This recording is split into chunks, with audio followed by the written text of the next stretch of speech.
కూర్మం ఆలయంలో 2 గజస్తంభాలు ఎందుకు ఉన్నాయి? తూర్పు ధ్వజస్తంభం ఆలయం నిర్మించేటప్పుడు ప్రధాన ప్రవేశ ద్వారం తూర్పు వైపున ఉండేది. అప్పట్లో శ్రీ కూర్మనాథస్వామి తూర్పు దిశను అభిముఖంగా దర్శనమిచ్చేవారు. అందుకే తూర్పు వైపున్న మొదటి ధ్వజస్తంభాన్ని ప్రతిష్ఠించారు. పడమర వైపు తిరిగిన స్వామివారు 11వ శతాబ్దంలో శ్రీ రామానుజాచార్యులు శ్రీకూర్మ ఆలయానికి దర్శించడానికి వచ్చారు. అద్భుతమైన మహిమ.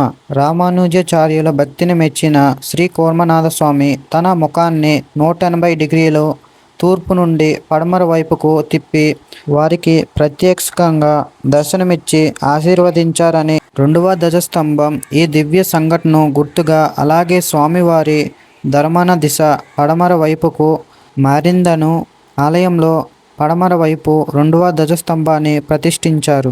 ఈ కారణంగానే ప్రపంచంలోనే అత్యంత అరుదైన ఆలయంలో ఒకటైన శ్రీ కూర్మనాథ స్వామి ఆలయంలో 2 ధ్వజస్తంభాలు ఉన్నాయి.